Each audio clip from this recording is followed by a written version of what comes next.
Good afternoon and welcome. My name is Nilanjan Sarkar and I'm the Deputy Director of the South Asia Centre here at the London School of Economics. I'm very, very happy to welcome all of you this Thursday afternoon to yet another event of ours, our weekly events in Michaelmas term this year. And today, we have a very special event that is going to look at digitalization in workplaces, but also generally more broadly speaking in our societies, and what it is doing to the way in which South Asia, different countries in South Asia are adjusting, coping, and so on with it. I'm not going to speak too much about it because the director of the center, Unur Bhimani, will say a bit more about what the event is about. So could I just give a very big and warm welcome to the audience who are joining us from across the world, across different time zones. And we are very delighted to have you in our company. And thank you also very much for actually showing the amount of interest that so many of you have shown by writing emails, inquiring about the event, and so on and so forth. So it's absolutely great to see so many of you watching this live on YouTube.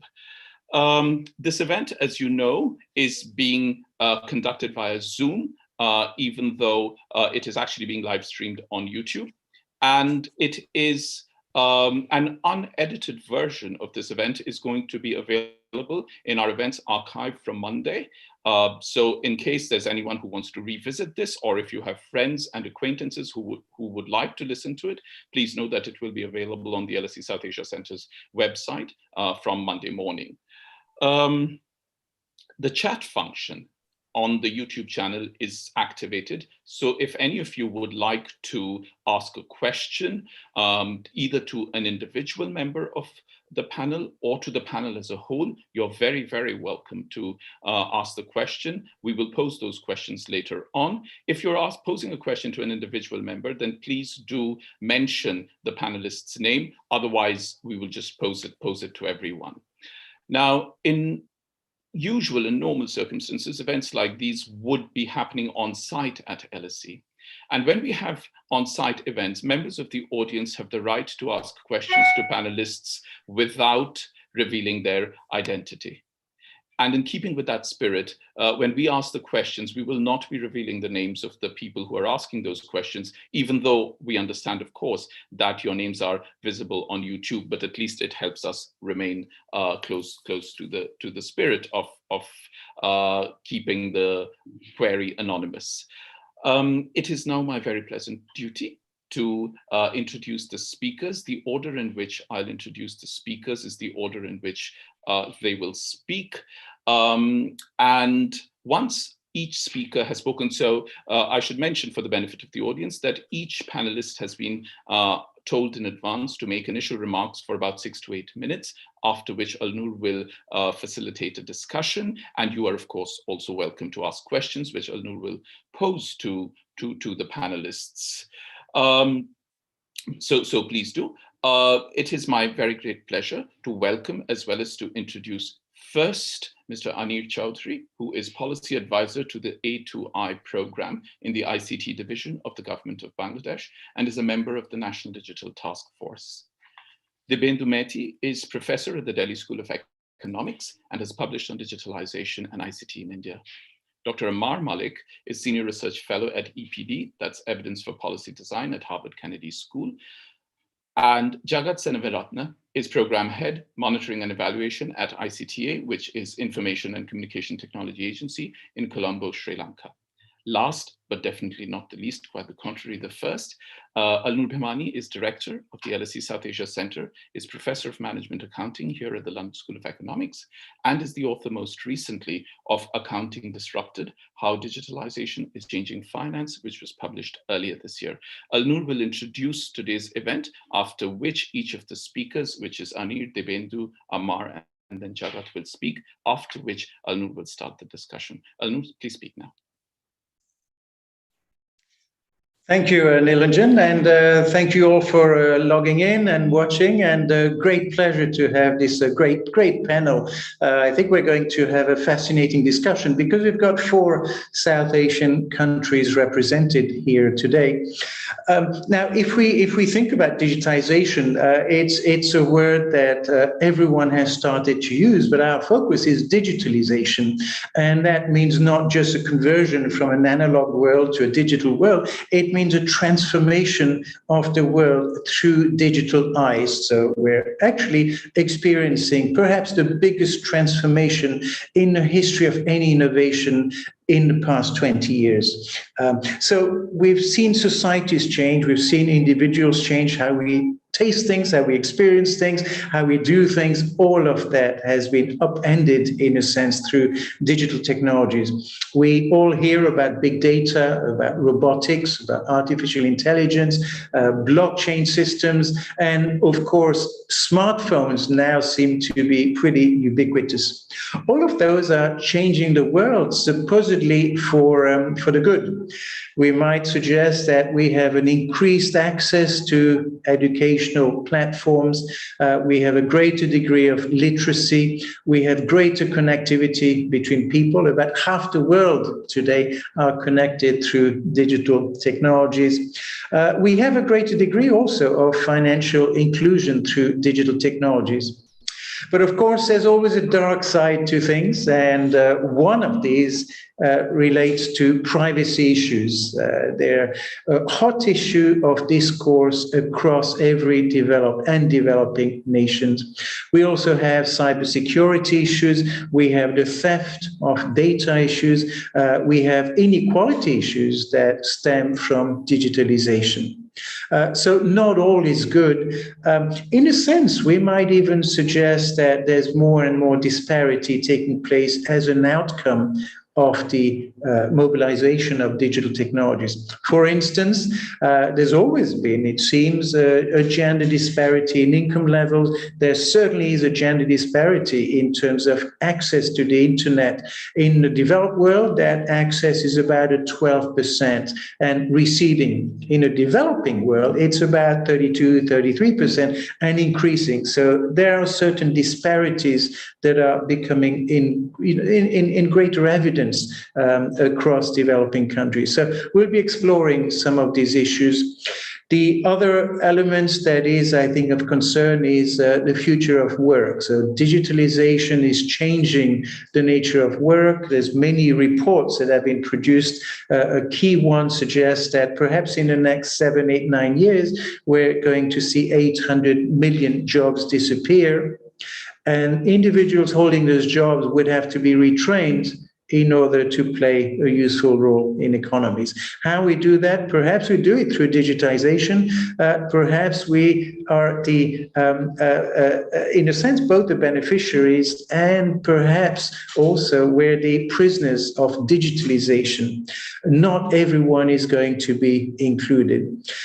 I think the important thing about digitalization is that there is no industry. There seems to be absolutely nothing that is untouched by digitalization.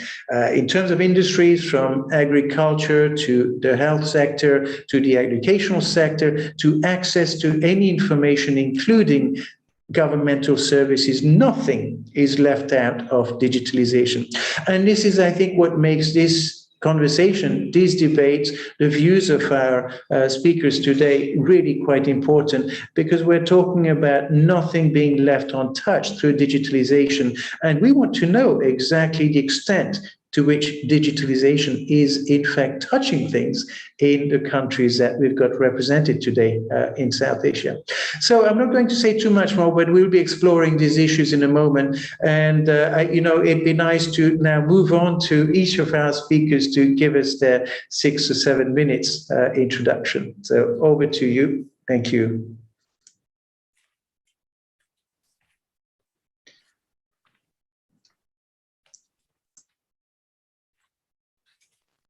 Should I start? Yeah. Anir, thank you so much for that brilliant introduction and setting the stage. So I represent an interesting, unique program for the government of Bangladesh, which started about 13 years ago with the clarion call of the Honorable Prime Minister, Sheikh Hasina, to digitalize the country at a time when we had a very low per capita income of about 600, a little bit over 600 US dollars. Now we're at 22 plus. And at a time when we struggle with food security, struggle with natural disasters, struggle with primary health care, education, a host of maladies. Electrification in the country was low, less than 40% of the country. Now it's about 95%. So what has happened in the last 13 years since the clarion call of establishing digital Bangladesh by 2021, which is this year, an important year for our country's journey since 71. So this is the 50th anniversary of the country's birth. And the Prime Minister set a goal that we will become a middle income country, which we achieved a little bit ahead of the 2021 goal target. And the establishment of digital Bangladesh, which is a digital country, digitalization of every sphere of society. As Almari pointed out, nothing is untouched. So every sphere of society is actually touched by digitalization.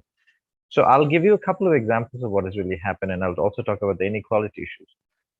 In 2009, one of the initial interventions we did was a small one for sugarcane farmers.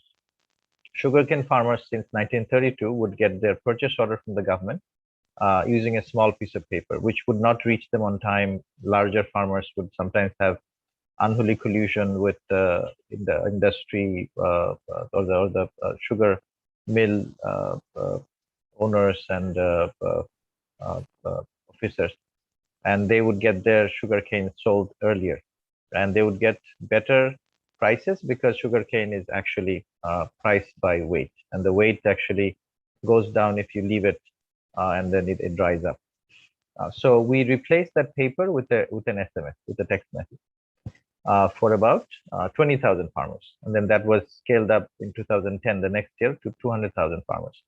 So just with that intervention, we actually saw corruption going away almost, yield increasing by about 13%.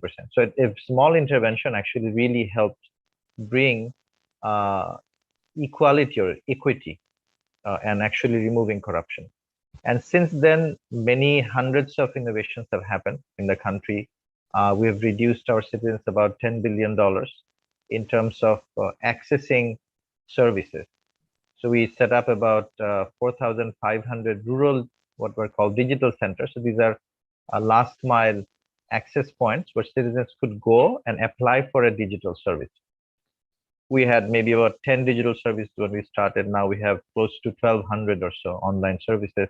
And that number is accelerating because we have a lot of tools on top of which we can actually build new innovation. So these digital centers are now serving 5 to 6 million people every month. We have probably disbursed about 600 million plus services to these digital centers. And the centers are unique public-private partnerships. So they are not run by salaried employees. Entrepreneurs, micro-entrepreneurs sit in government offices at these rural locations, and they sell services. They sell about 300 different types of services, some of which are from the private sector, such as banking and e-commerce. So what we have seen really in the last 13 years of this journey is that digital has also brought public sector closer to the private sector, and private sector is providing public good, providing last mile access to the digital services. So that's a very unique thing that has happened. We have a national portal which has one portal which has 51,000 offices of the government under one umbrella. So that has brought significant collaboration, a whole of government approach. So a lot of these things happen. During the pandemic, we saw some of the last stalwarts of analog services fall. Court system. We tried for several years because A2I was actually born in the Prime Minister's office, was incubated for 11 years before it was shifted to the cabinet and to ICTA division. So we started from the Prime Minister's office to digitize the court system, and it did not really go very far. We tried about 5-6 years ago, but COVID made digitalization happen.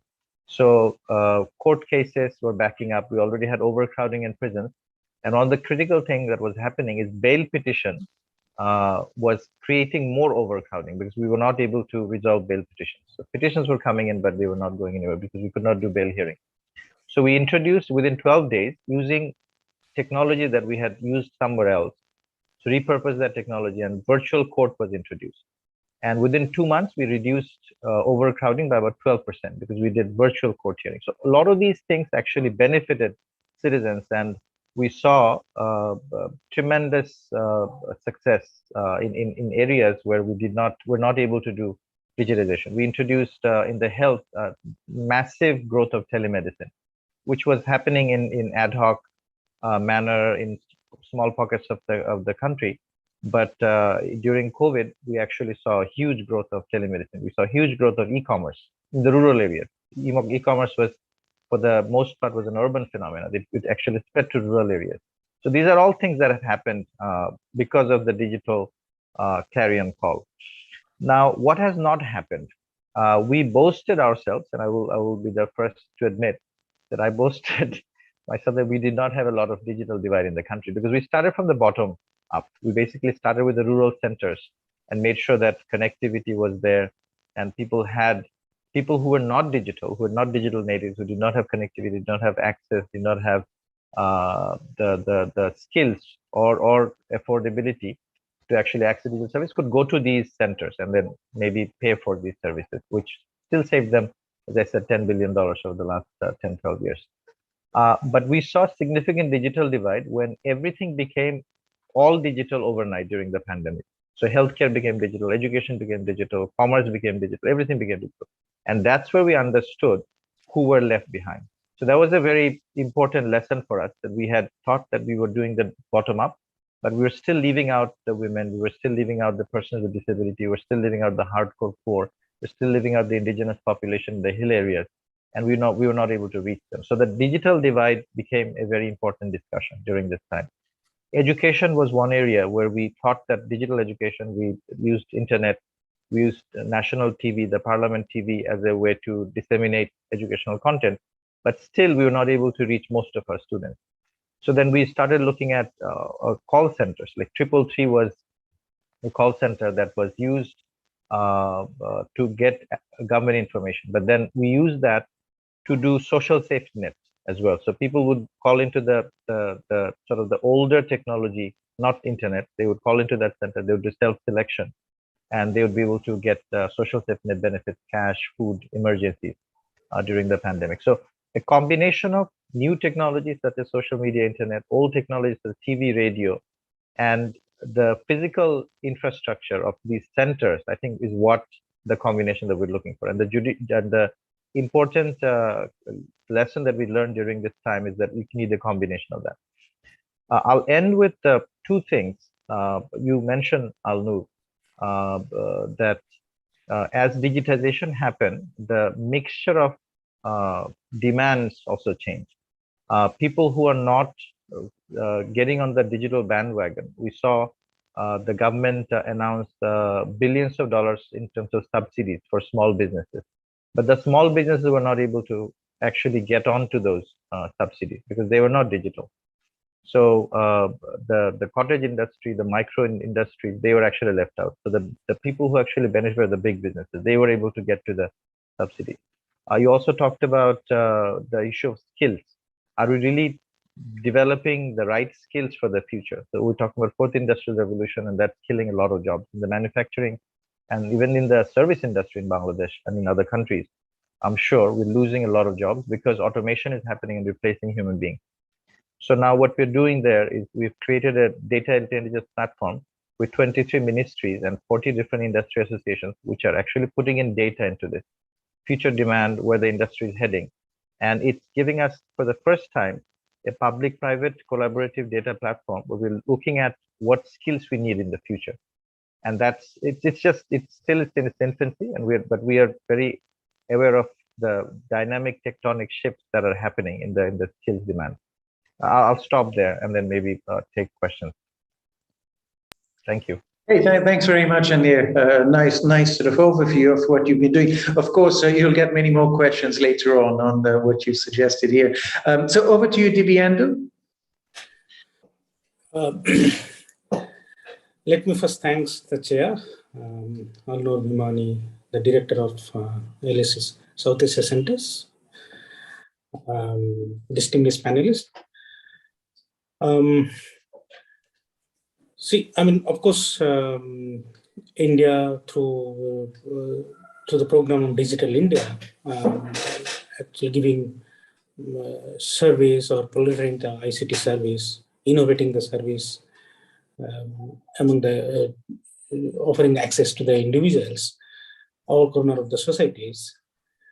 And it has definitely made some substantial impact. There has been a study which shows that across 86 countries in the world, the increase in 10% broadband penetrations has contributed to 1.35% GDP rise in developed country, but 1.19% in developing country. So this is also happening to some extent in India. So there has been a lot of studies talked about that. Now, in terms of contribution of the, let's say, ICT sector as a whole to the economy, is happened to be 5.3, which is quite significant. According to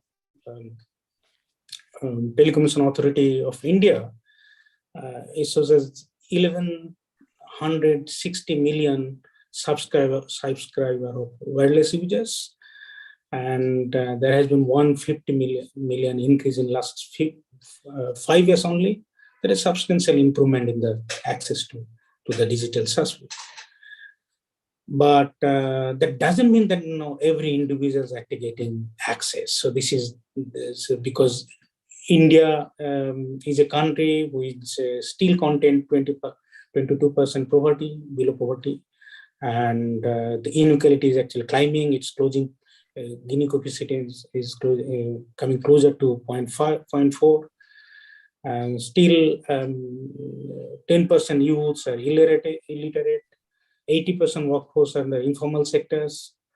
These are the issues, and of course, digital technology is something which could actually address some of those issues, because it could actually empower individuals. It could connect to the wider world. So a lot of good things there about the digital. It could improve the governance. It could improve the public service deliveries. But still, digital device is quite prominent in India. Just to give a couple of examples in terms of digital access index prepared by world organizations. It shows that it scored 0.32, which basically shows that the digital access is quite skewed in India. Now, a latest report of NSSO, National Sample Survey, was conducted during 2017 to 2018. It clearly shows that only 4.4% rural households have access to computer, whereas 14.4% individuals are having computer in urban area. And similarly, only 14.9% households is having rural households having internet access, whereas 42% urban households is having internet. And this is also to some extent the ability to use internet, particularly in rural area, it's only 13%, and whereas 37% urban households can use the internet. Now, this kind of dispersion is also there within the states, because the dispersion, particularly between rural and urban areas, is least in Kerala, but maybe highest among the Himachal Pradesh and Uttarakhand, some of the states like that. Now, what is important also that India has among the world highest gender gap in access to technology, because its recent report came out in 2020. It says that only 21% women in India having internet mobile access, and whereas 42% men has the same. At the same time, 79%, whereas 79% men is having own mobile, 67% females own mobile. So there is a wide disparity access to mobile in terms of genders. Now, of course, so the disparity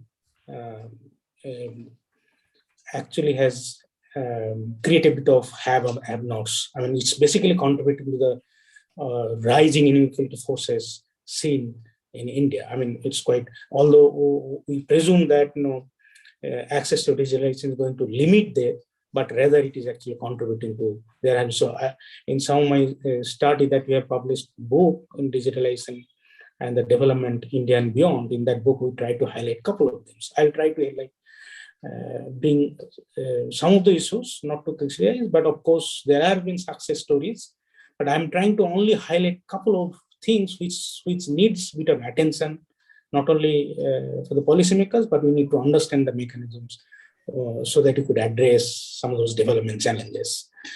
Now, why the digital divide is actually mounting in India?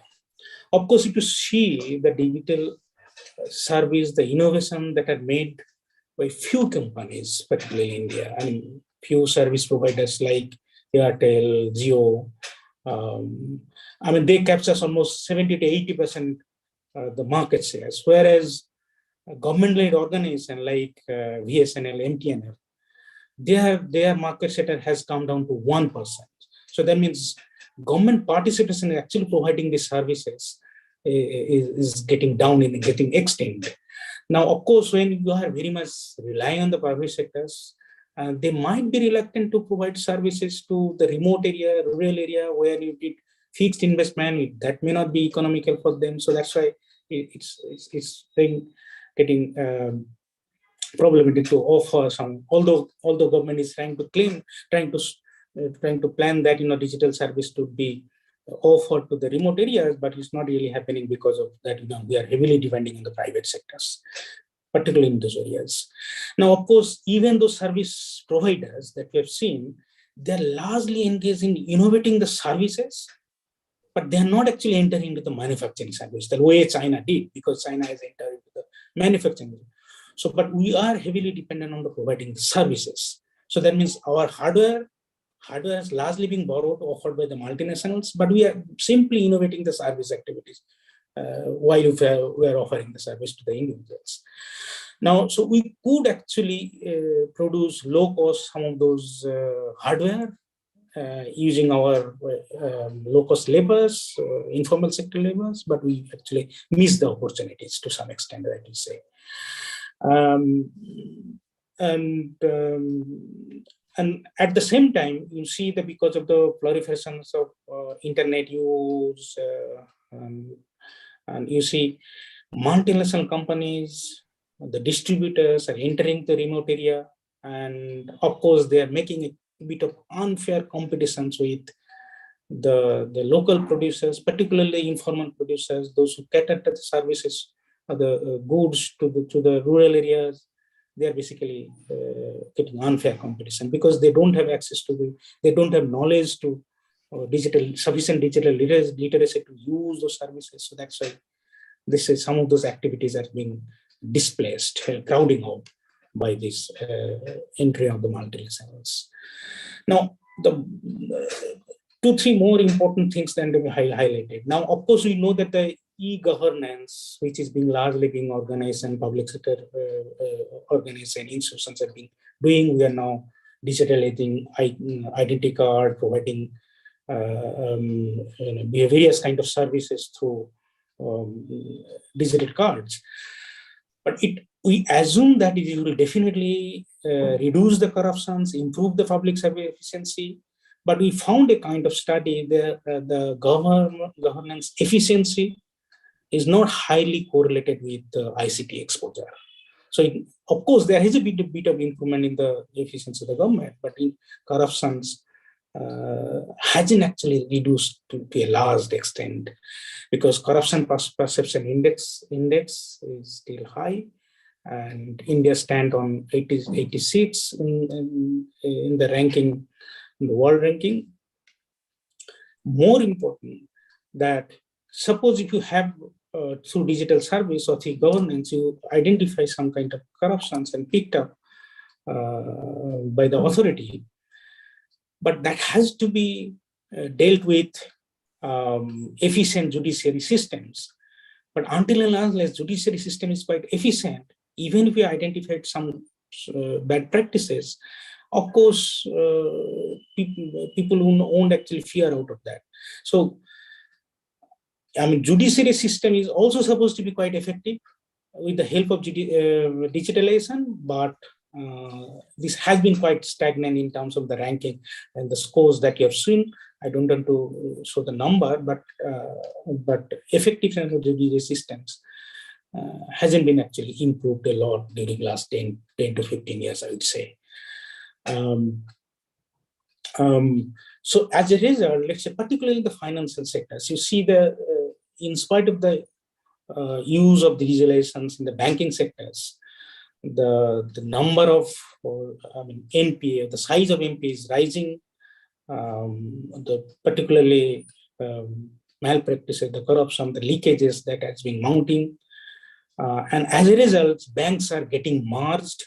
They are being less competitive. Their loan, particularly to the weaker sections or the informal sectors, is being tightened day by day. So that actually further adding to the forces of the inequality in India. So if I can stop you there, because I want to explore some of these themes in a moment. But if we come back to you later on, and we'll pick up on these points. Ammar, would you like to give a short resume of your background in relation to digitalization? Yes, Alnur, thank you very much. I am a researcher. I'm not part of the government, but I had the fortune of working closely with the Punjab Information Technology Board on a number of initiatives during the big digitalization drive that they had over the last several years.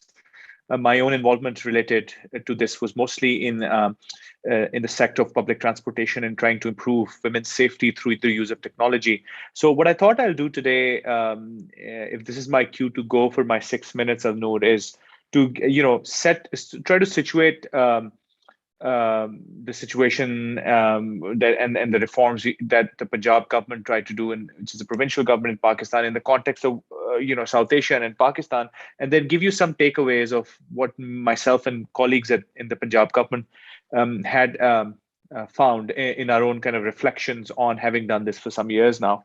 So first of all, Pakistan is a very young country, as is the case in South Asia. 64% of the population hasn't reached the age of 30, which means there's around 150 million young people who are aspiring for a better life. A lot of them are connected, TikTok and Instagram and all those things. So it's a big transformation that's taking place. But mobile internet penetration in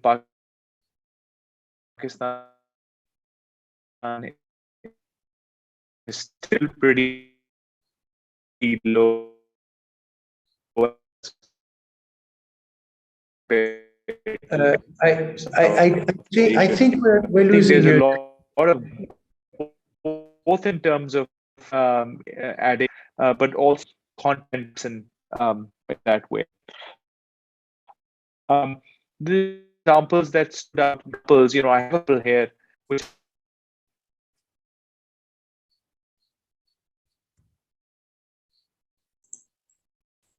So I'm not sure. I apologize. I apologize. There was a connectivity problem, Alnur. Should I just continue?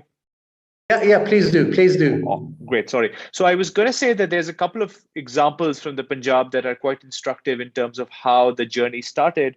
First of all, there was a dengue outbreak in 2013 in the Punjab, which started taking dozens of lives every year.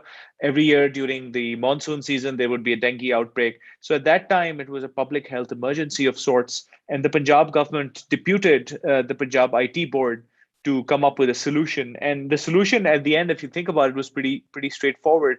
They basically set up a system, first of all, to use remote sensing to find hotspots of standing water where they could spot lava, larvae, or have instance of mosquitoes. Second, they started to digitize the confirmed dengue cases in the government hospitals by giving people a smartphone app, having some youngsters stand next to the registration desk and take people's information. And basically, they put together the first portal where the hotspots were emerging, active cases were being tracked, and the government was able to then more smartly and more accurately send teams to contain mosquitoes by doing inoculation and stuff like that. So that small experiment, so to speak, led to, in a couple of years, dramatic improvements in the dengue outbreak cases. And then similarly, in a couple of years later, somebody was talking about the judicial system. The Punjab IT board then was tasked to put together a full digitization of the court system, including scheduling. They did all the biometrics were also digitized, and I'm told that so far about 100,000 arrests have been made across the country based off of the analytics that were performed using biometrics digitized by the Punjab IT board. So I think that all indicated that there is a lot of potential to improve governance. But as somebody else was saying, I forgot which one of you was saying this, but you're rightly saying that doing the technology itself, introducing the solution itself is one thing. But there's quite a number of challenges. So I'll highlight 4 or 5 that we think stand out, and it will be interesting to see what the audience thinks about this and whether this is the same across South Asia. First of all, there's a need to, when you introduce a new application for service delivery like dengue or judicial system or whatever it else might, traffic violations, it is in fact at the heart of it is a cultural change that needs to take place, because the technology introduces an element of transparency. And that hits most of all what I call the political economy of that sector, which means that the incumbents, people who were beneficiaries of doing business as usual, whether it was corruption or something else, they get hit. And so it is in their interest to kind of try to block that cultural transformation from taking place. So that's the first thing. The second thing I found is that there is a lot of informality that gets kicked into the process. This happens across South Asia. So, there's a de jure process written in the law and, set process of doing certain things. And then there's a real way in which things are done. So when technology is introduced, chances are that the process will follow the actual way in which should be done. You make a complaint and then you analyze it and then you make a decision, you send somebody to take care of it. Whereas in reality, things have become more informal. So a lot of the redundancies in the system get exposed in that way as well. The third thing I'm saying is that a lot of times, in at least in the Punjab, we've seen that digitization programs become the known flagship programs of a certain person, an individual or a political leader or a politician. And they kind of associate themselves with that program and not institutionalizing the actual program. So when we see a change of government or somebody gets fired, a lot of these new startup programs, are lost. So I think there's a need to institutionalize it. And I think this also connects with the point I was making earlier about digitization. So last thing I'll say is, there is a great need to introduce proper data governance systems in the government. So we do have now, millions and millions of transactions between government and state. And then there's researchers like ourselves who want access to that data in order to do research. And then there are well-meaning bureaucrats who want to make access available, but they just don't know whether they're allowed to share data. And if they are allowed to share data, what data can they share and what data they can't? Where should there be anonymization? So I think a simple system where the government takes a look at all of its own data and say, okay, this is tier 1, highly sensitive personal information, don't share. Tier 2, there's some anonymization. So on a case-to-case basis, we can share it. And tier 3 should be things that can be made public, perhaps at the district level or whatever else that might be. But my central point is that no government, in my knowledge, at least in Pakistan, has invested in doing proper data governance yet, which I think will go a long way in not just improving the uptake of technology, but actually making a difference on the ground to the people and having researchers do more analyses of programs that were done and try to figure out, why did something work? Why did it not work? researchers need data, and that is very important. So I have other points as well, Alnoor, but I'll stop here, and because I'm sure there's plenty of discussion ahead of us. Thank you very much. Thanks very much, Ammar. I think these challenges will be interesting to discuss, see how widespread they are across South Asia. So really fascinating. So we now have Jagath. Thank you for waiting, but the floor is yours for 6 minutes. Hi, everyone. Thanks, Dr. Anur Bhimanicha. And before talking to the digitalization, I would like to thank Dr. Niranjan for doing a remarkable job in inviting us to talk to you today. So thank you very much, Dr. Niranjan. Now, as I have been working for the Digital Transformation Agency for last 12 years at the senior management team. So we have a lot of experiences, lessons learned, failures, successes, stories, and so many things. And then I'm not going to talk to all these things, but I would like to discuss or talk to you about the recently adopted holistically designed countrywide national digital transformation strategy.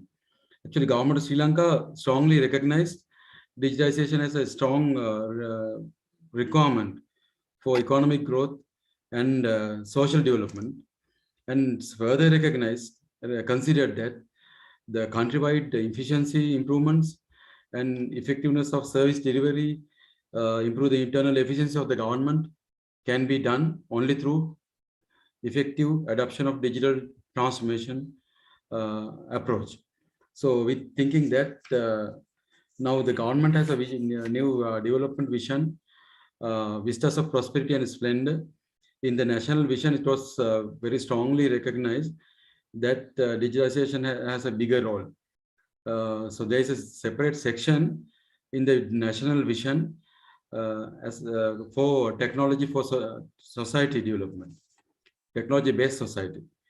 So in line with the overall countrywide national strategy, as the digital transformation agency and apex body of the government, ICTA agency where I'm working, develop a comprehensive national strategy adopted in 2020 later part. So the strategy comprises 3 main pillars: digital government, digital economy, and digital services. And to support for the digital transformation of the entire country, there are cross-cutting areas like policy and legal framework. There are separate organizations for handling cybercrime, management aspects, and also planning projects and programs by using results-based management principles. There is a separate arm is there to ensure monitoring and evaluation and measuring the digital transformation results, outcomes.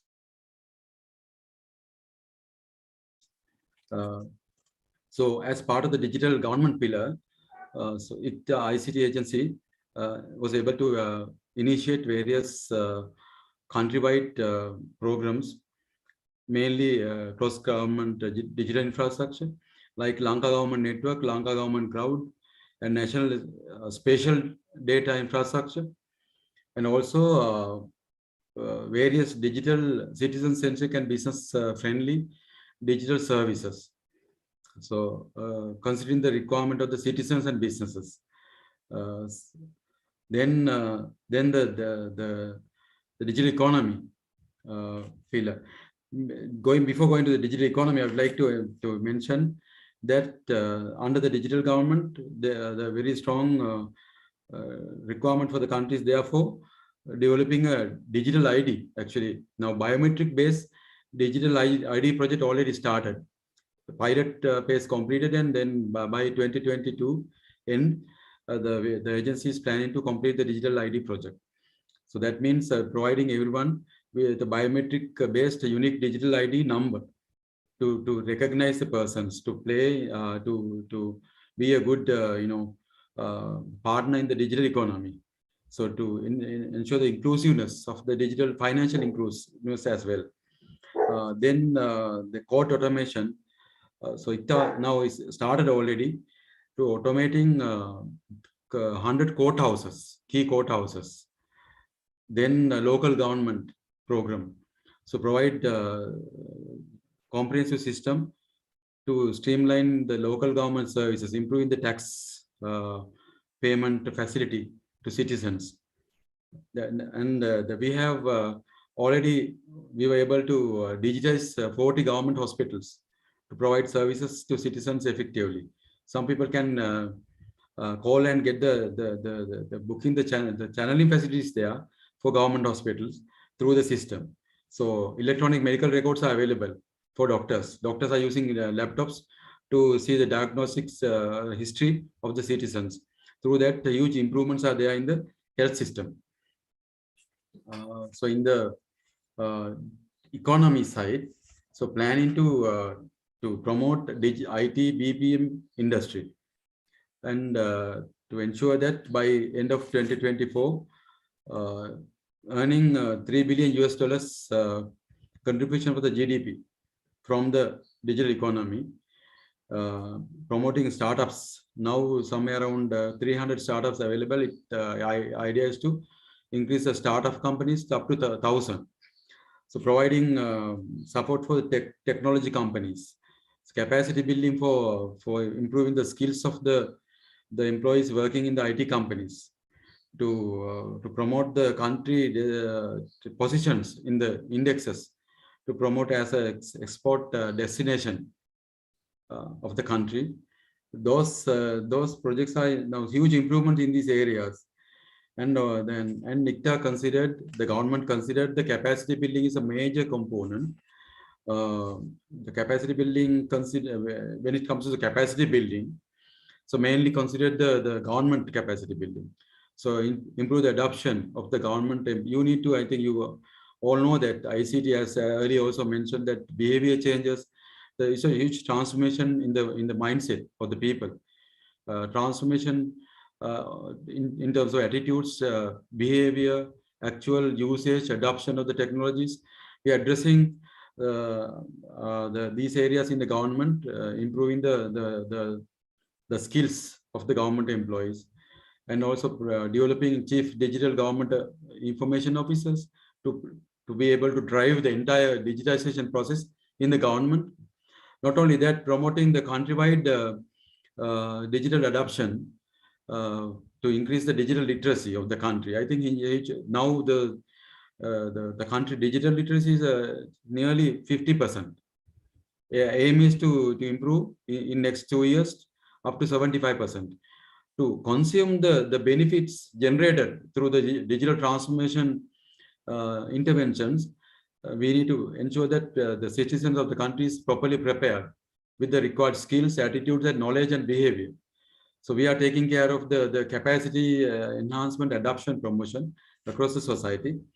In addition to that, handling the education to improve the teaching and learning conditions of the classroom by using digital technologies, effectively using so many programs are there, teacher conversion programs, education platforms, learning platforms. So together in collaboration with the Ministry of Education, responsible for digital transformation. So in addition to that, so many systems already digitized: transportation, motor traffic,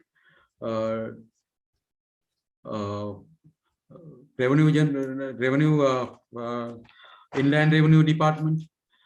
Likewise, so many individual employee provident fund, banking sector already using huge digital transformation benefits actually. So all the key sectors already, immigration areas are already digitized in Sri Lanka.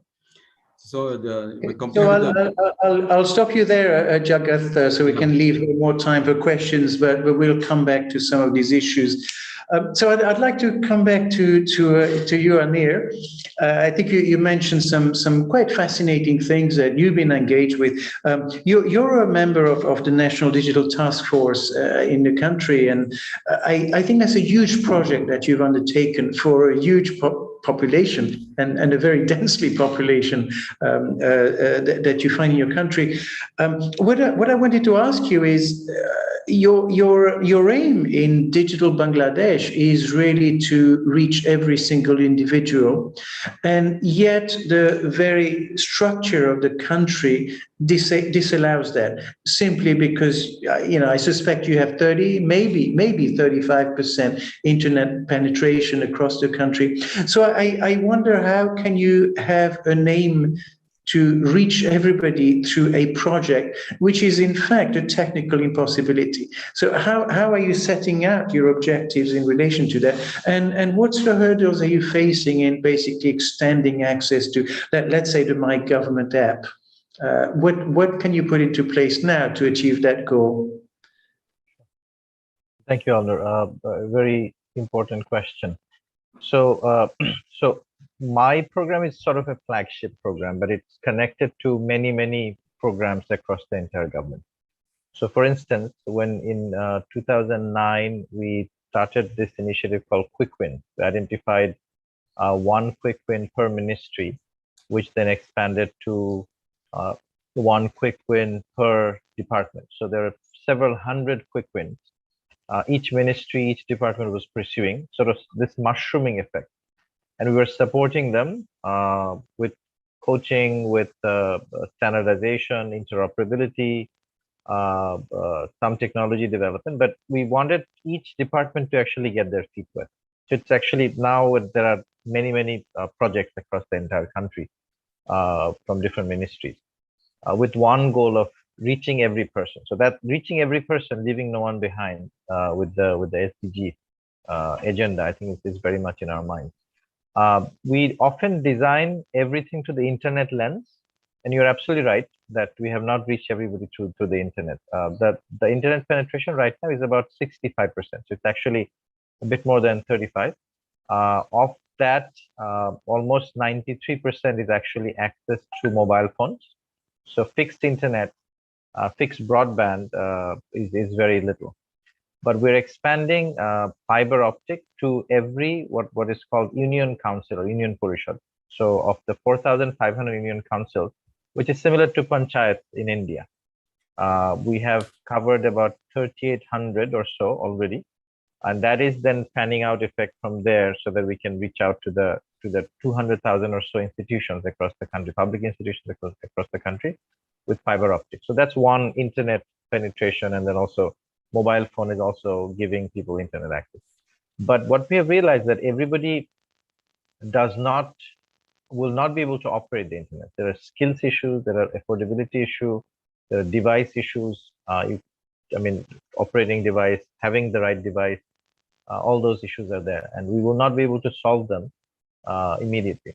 So that's where, in the beginning of the Digital Bangladesh journey, we set up these digital centers. These are access centers. People could go and apply for a land record, for registration for passport, for birth registration. So as I said, there was about 300 different types of services that are accessible there, and that number is increasing. So somebody goes there, a non-digital analog citizen would go to this center and say, okay, I want to apply for this. Recently, we realized that we also did not pay attention to the huge number of feature phones in the hands of the general population. So people can call into call centers and apply for services there. So previously we had a call center called 333, which was only used to get information, not services. But now that we have a national ID which covers all adults, and that we're expanding national ID by connecting it to the birth registration to give everybody a digital ID in the country, so that you can actually use that as a KYC, as a know your customer thing, so that you can identify the person calling in and can connect to that profile, the service profile, and can apply for a digital service on the phone just by calling into a phone.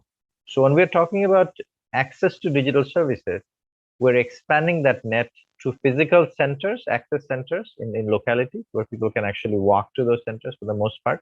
We now have about 8,000 of them in the country, soon to be 25,000 or so, so that will blanket the entire country. And people can also call into a call center, a centralized call center, so that they can apply for service. So that's the net that we're expanding, not only focusing on the internet, but focusing on the connectivity that makes sense to citizens.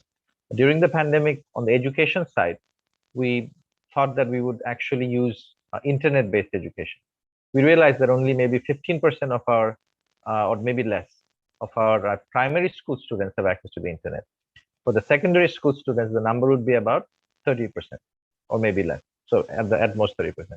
But if we could put content on TV, then we would reach a much, much larger percentage. So that's when we repurposed our Parliament TV, which was lying dormant, as education TV, and put in massive amount of content on TV. Granted, it's not interactive, but it was helpful at a time when all schools were closed for months and months and months. So we're looking at alternatives and not looking at the Western design of what digitalization should really be through only the internet lens. We're looking at all possible lenses. Thank you. Thank you. Now, that is a fascinating comment. So there's a great deal of contextualization.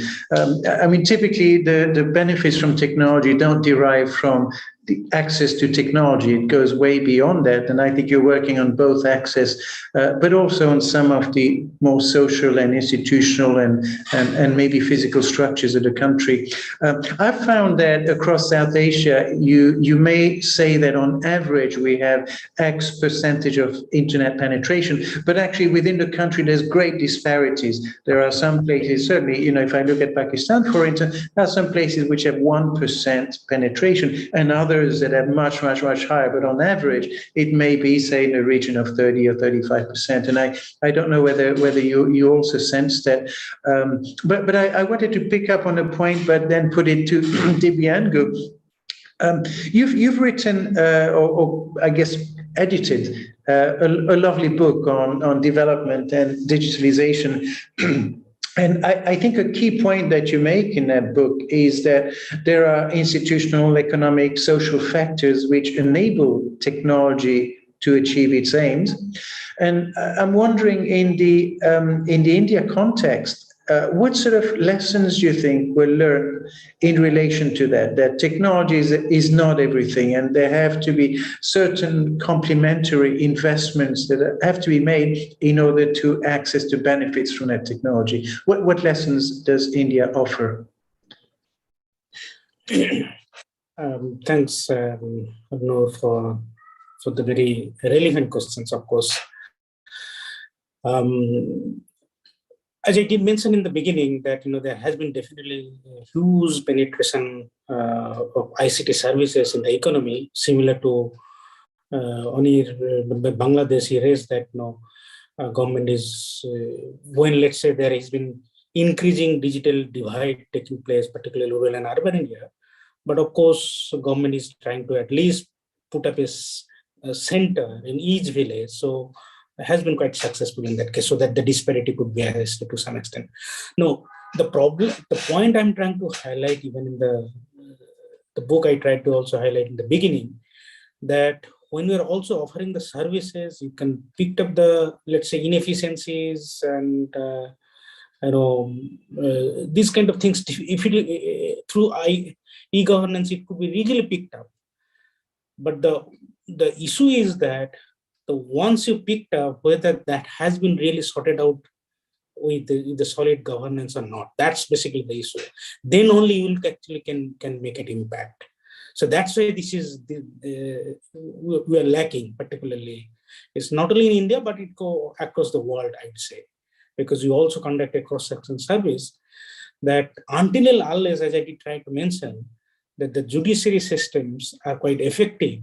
Let's say there has been malpractice in the banking, NPA and other things. Of course, behind NPA, there has been political economy is going on.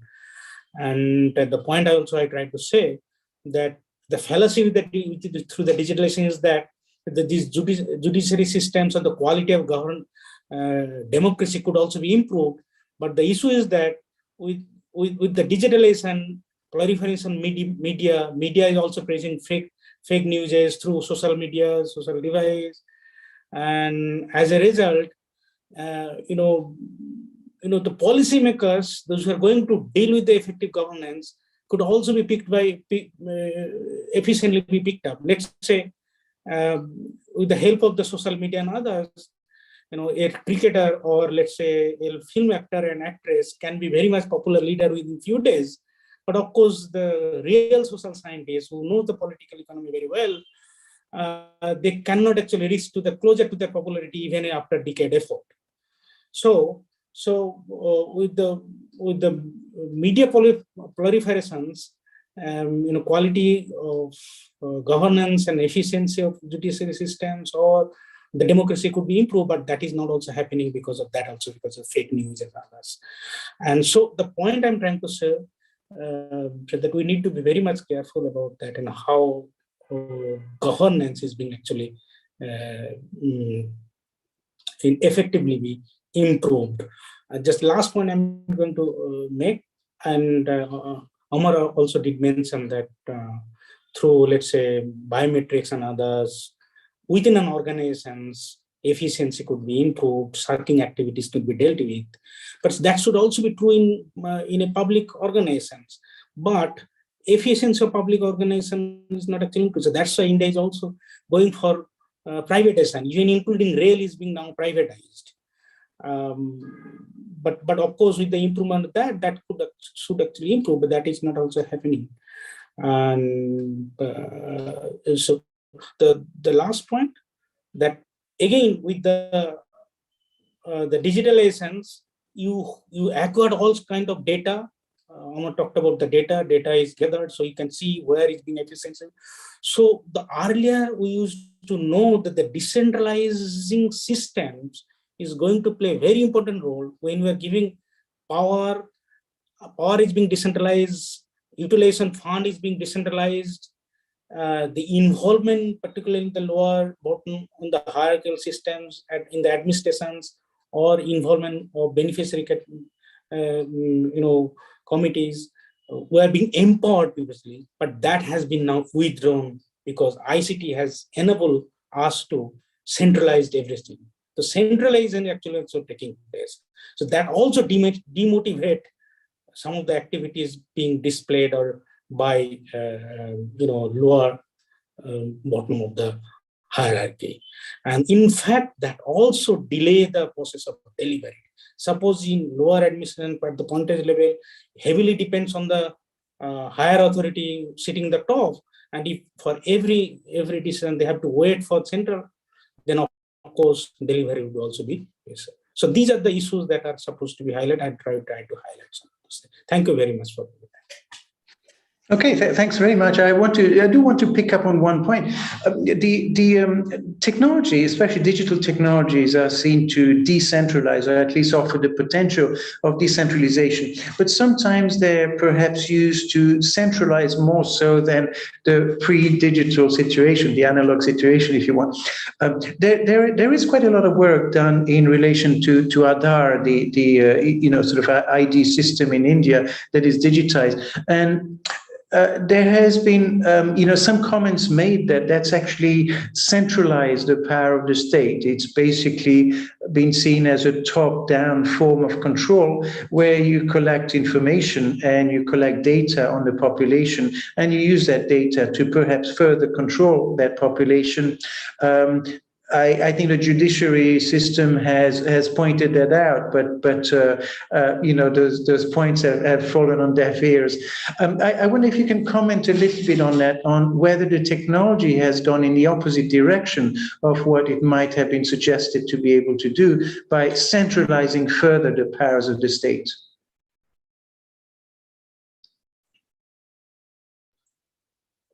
So. No, see, now, that a couple of years back, India has moved to GST, service tax movement, where in a federal kind of systems, where, let's say the tax would be collected at the center, and the center will actually distribute the tax, will distribute across the states depending on how they perform. Now, one of the issues that actually has done well to some extent that in terms of forest resources, of course, there is a heterogeneity across the states. let's say some states need better than others. Now, government is trying to see which states are actually providing greater ecological services, and accordingly, or has a greater forest area, accordingly you pay them. You pay them untitled land, so they can use the way they want. So that since they are providing ecological service, so that's why they should be actually given more.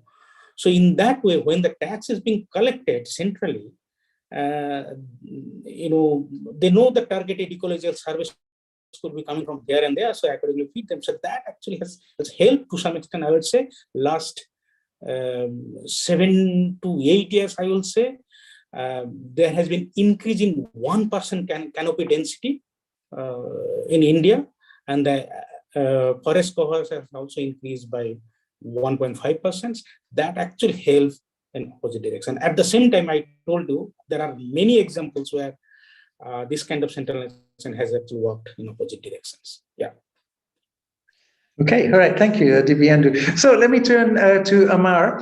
You had begun to talk about the challenges, I think, that Pakistan might face in terms of digitalization, and perhaps we might be seeing the same sort of obstacles or challenges presented in other countries. One of these is that you've pointed out, which is a key one, is this notion of culture and work ethics. That if you attempt to digitalize, then you increase transparency and accountability and visibility. And that is the very thing that decision makers who can digitalize choose not to opt for, simply because they want to retain that element of, I suppose, a non-visibility. Your suggestion is that in order to shift an organization successfully towards a more digitally ingrained enterprise, you would suggest maybe an organizational behavioralist or a person who focuses on culture change systems in order to, I guess, shift the whole organization towards a more digital one that'll permit greater visibility. And I wonder whether that's actually enough in that the technology, of course, increases visibility, but many attempts to do that have been undertaken irrespective of the technology. You might, for instance, suggest that in Pakistan, it's a majorly informal economy. Maybe 1% of the population actually pays taxes. In order to digitalize so that more pay taxes, you're going against the grain of the very thing that people want. So I wonder, how far would you suggest that a culture change program would actually enable us to digitalize a little bit more effectively and successfully? Yeah, this is a very difficult territory, Alnur. Of course, there's no easy way out of this.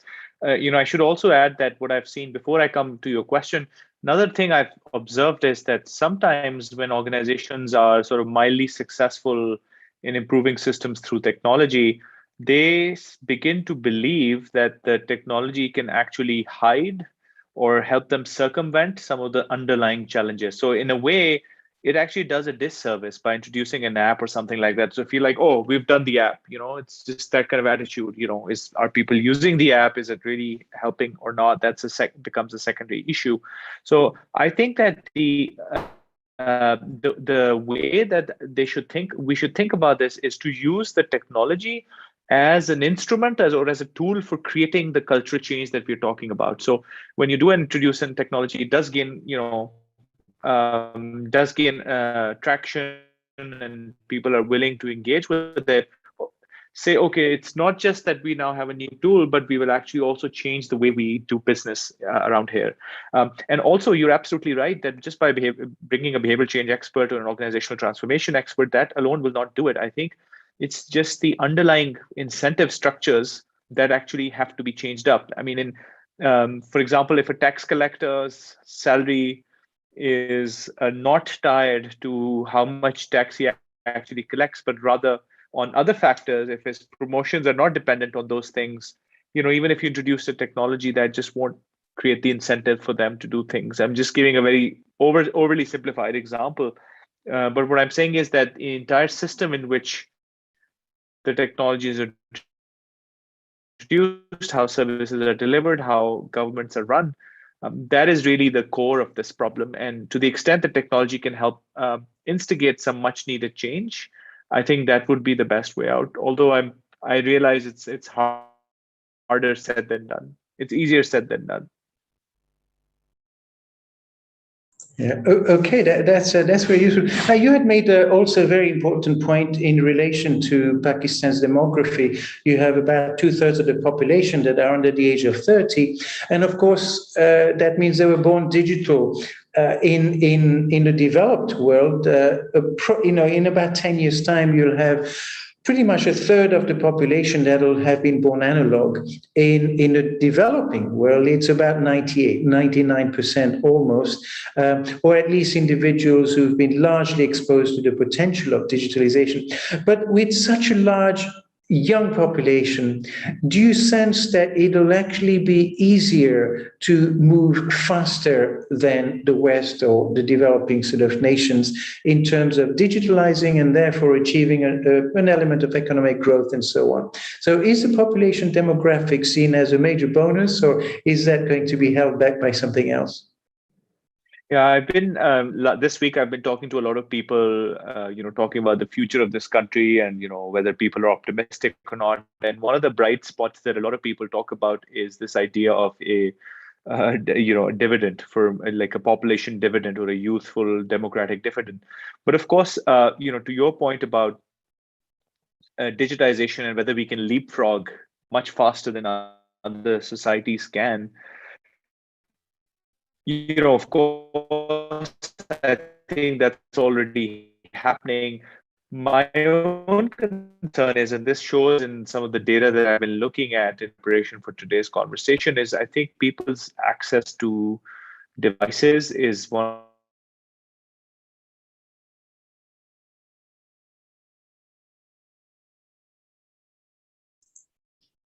I think we're losing you.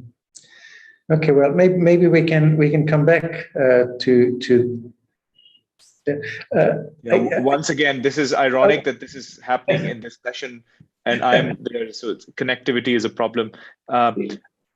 Sorry. So what I was saying was, I feel there's a chicken and egg problem between economic growth, and digitization, where you need economic growth and income to go into people's hand in order for them to buy the devices they need to go digital. But on the other hand, you also need digitization to kickstart some of those businesses. I think one big challenge, if the government of Pakistan can, get its act together with the central bank, is to introduce more and more financial payment systems. India's done it in a major way. In Pakistan, I'm amazed when I meet with people who are selling stuff on Amazon and stuff from Pakistan, the kind of struggles that they have to go through. PayPal doesn't operate in Pakistan. There's no Venmo. There's domestic systems, but they feel like they're unconnected to the rest of the world. And that is a major constraint on people's ability to, for example, export. I know there's a lot of freelancers, young kids who have decided they don't want to do traditional employment at low income levels, and that they would rather use their skills to do online work. But it is, for them, it's a nightmare. Getting paid is a nightmare. And I think once the government releases that, brings the country into the 21st century as far as payment systems are concerned, I think that's going to go a long way. And I honestly don't understand what's holding them back, because I think something like 95% of the population already has biometric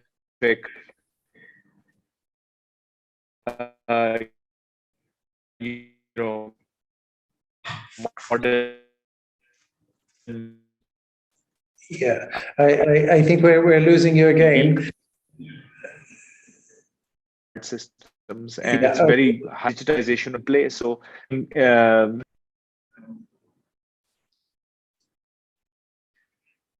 Right. Okay. All right. So we'll. But thanks. I think the gist of it is there. It looks like the infrastructure is there, but there are certain building blocks that still need to be worked on. And once they have the potential is there, then we'll see if we actually get there. But Jagath, I wanted to turn to you. You mentioned a number of quite important points, but you work for the Information and Communication Technology Agency. And you've been a major advisor to them, and that is in a sense, the digitalization of Sri Lanka. One of the aims is of course to reach absolutely every citizen. And again, the same question could be put to you: what is the internet penetration, and is that all that is at stake in order to reach all the citizens? But you also, I think, offer a solution, and one of these solutions is digital entrepreneurship to extend the reach of digital technologies. Can you explain that a little bit?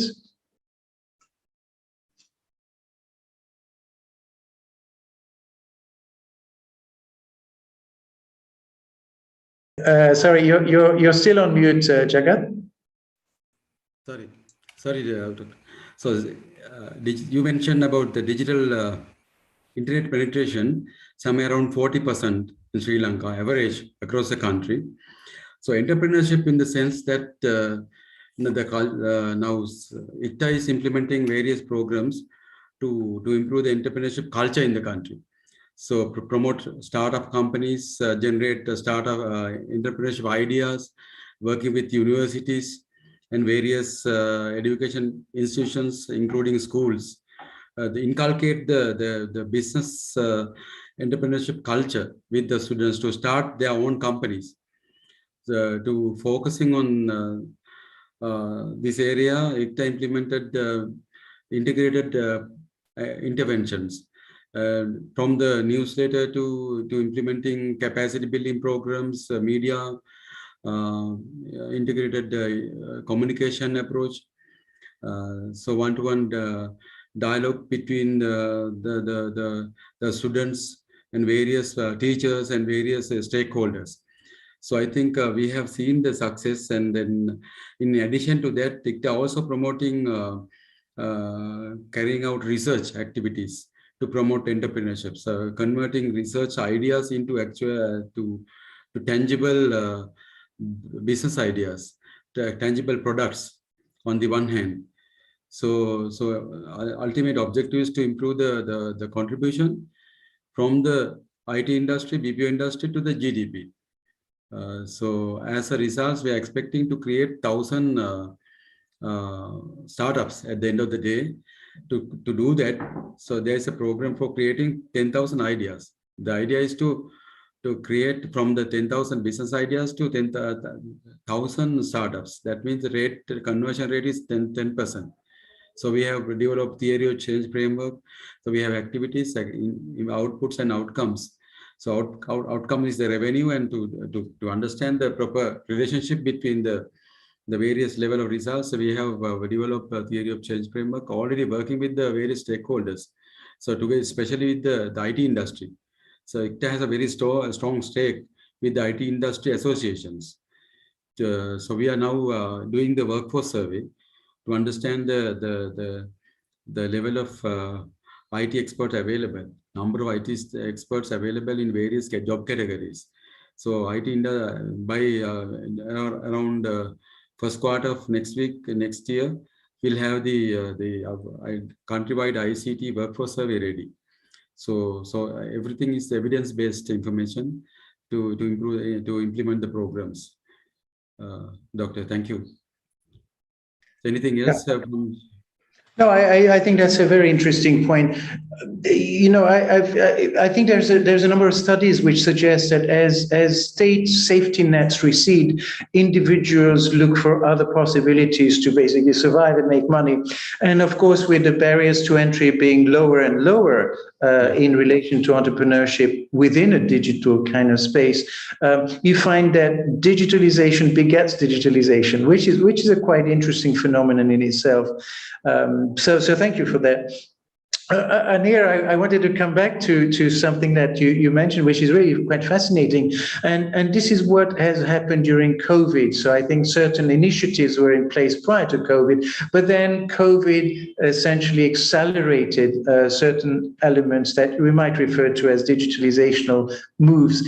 One that you mentioned is the notion of, Parliament TV became kind of education TV, and that's not interactive, but that is a means of educating the people to become more digital once they're able to.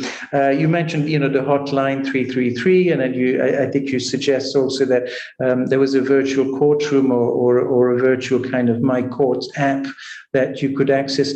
All of these measures were in place prior to COVID, but somewhere you also say that it takes a crisis to break the status quo, and I hear that more and more and more across pretty much every country in relation to what COVID has done to sponsor a greater degree of digital, I guess, infrastructural usage and demand for that. And people all of a sudden who were technophobes became technophiles.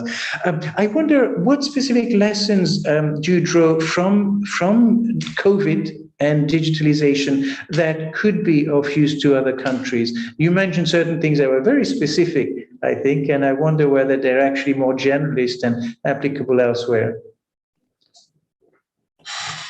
Sure, Alnur. In the interest of time, I'll talk about maybe two things. I think we debated the centralization versus decentralization. Does ICT make us central, or does it give us more decentralization? I think it does both. From a perspective of building systems, it is central because you're talking about interoperability. Some sort of a biometric-based ID system has to emerge. That has emerged in India, in Aadhaar, in Bangladesh, in national ID. Now we're linking that ID to birth registration and creating unique ID out of that. Jagath talked about what's happening in Sri Lanka. Pakistan has done NADRA, I think. So an ID system, and that is central. It cannot be you cannot have an ID system in every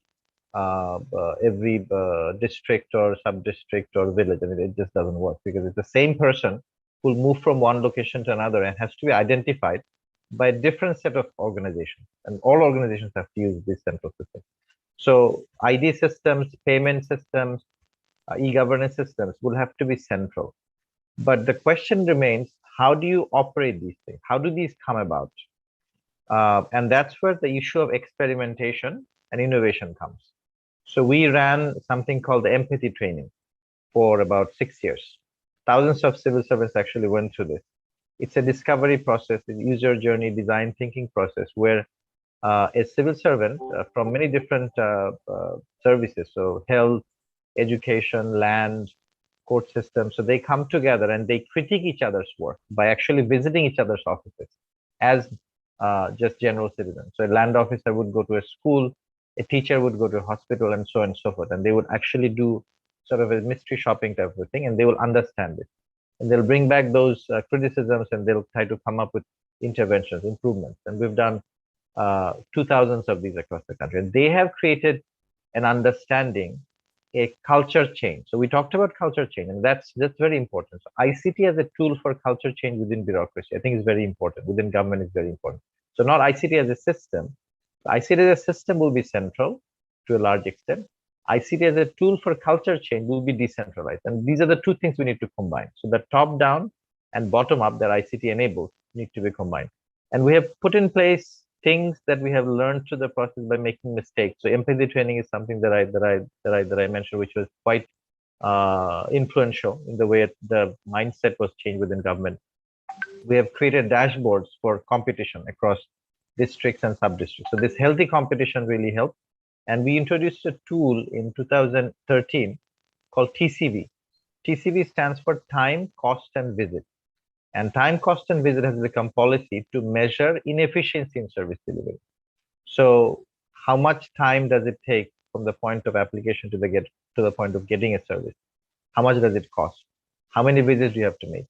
And every ministry now has to benchmark the sort of 2,500 or so services that we have identified through TCV. So what is the TCV today? And there is something that we have also done called the annual performance agreement. So that's a contract. And again, something that we actually learned from India Cabinet Office, a contract that a Cabinet Office signs with every line ministry. And digitization is part of it. But with digitization, there is also service process simplification, which we call SPS. That is also part of it. So there is a score for SPS and there is a score for digitization. So you simplify before you digitize and you get a score. And you're measured against that by TCV reduction that you made.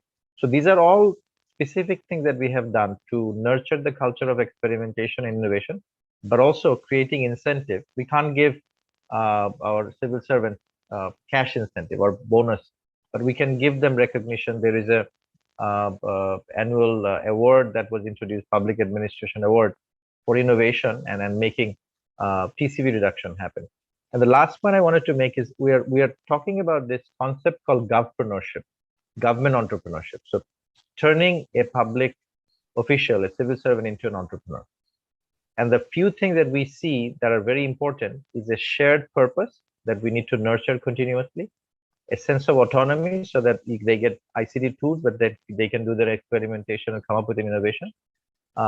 Collaboration with the private sector, that is very important because we are actually seeing private sector has a lot of different innovation that need to be brought in to solve public problems. And then developing competence to use all these different things. So not just digital literacy, but innovation literacy. How do you solve public problems through a different angle?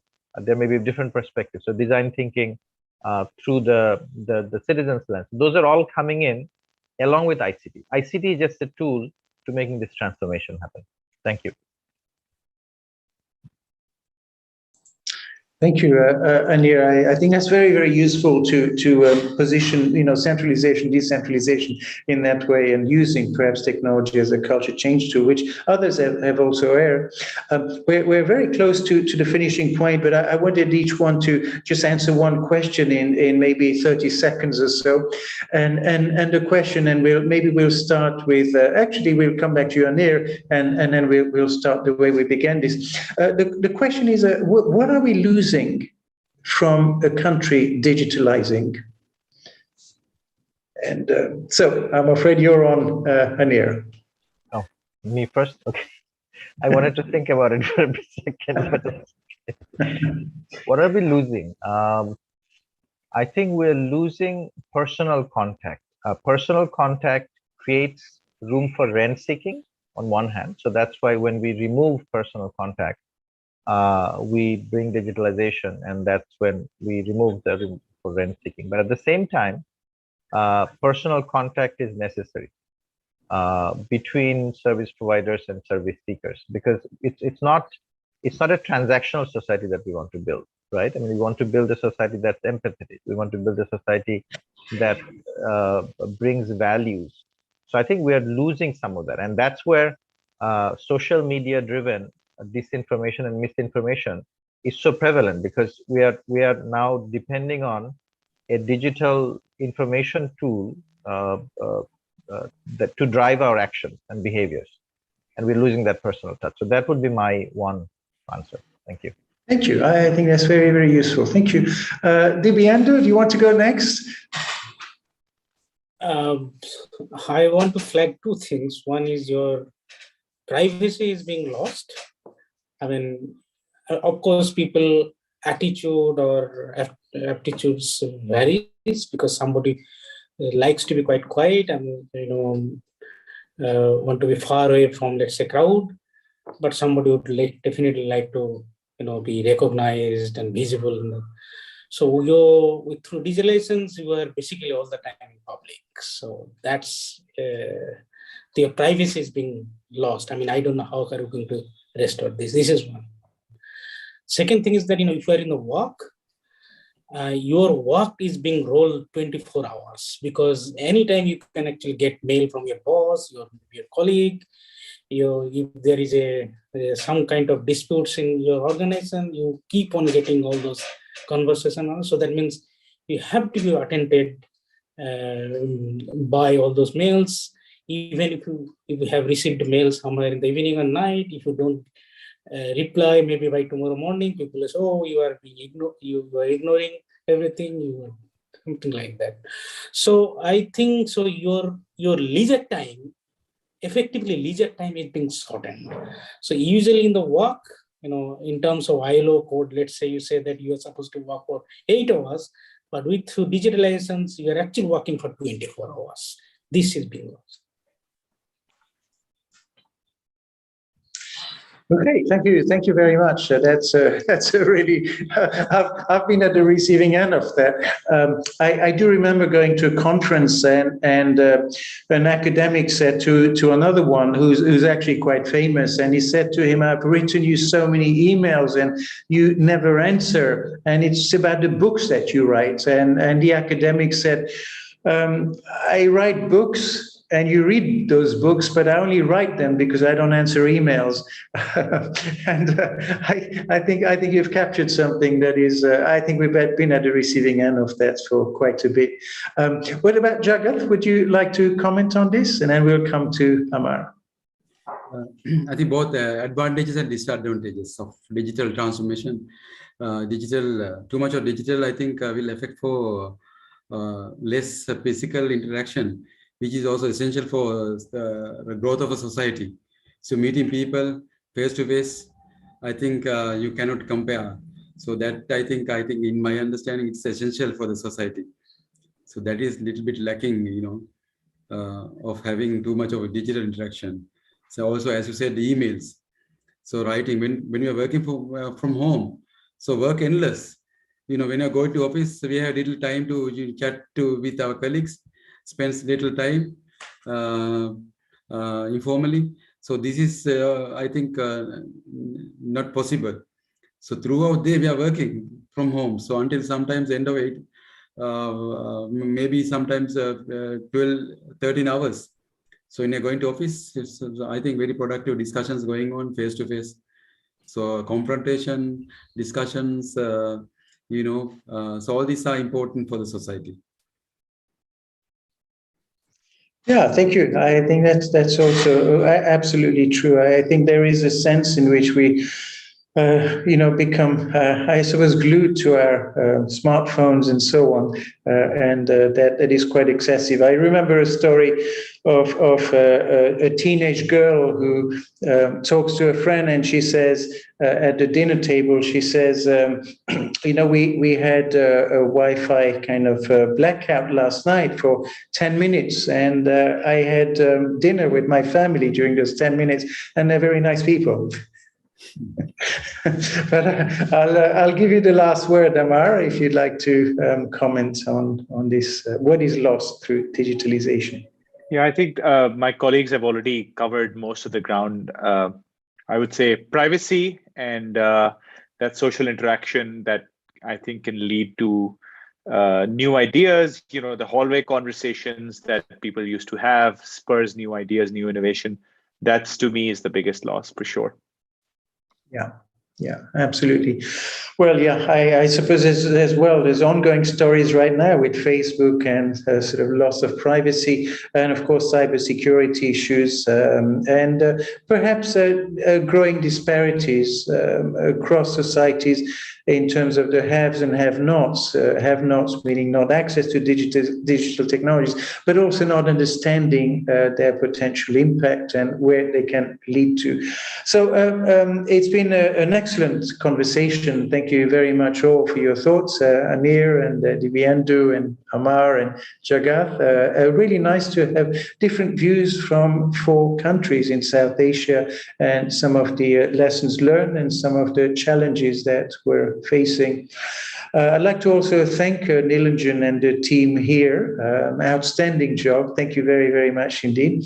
And we hope to see the viewers very soon. So from me, it's goodbye, and we hope to see you soon. Bye-bye. Thank you. Thank you. Thank you very much. Thanks, Bye. Nilanjan and Aldo.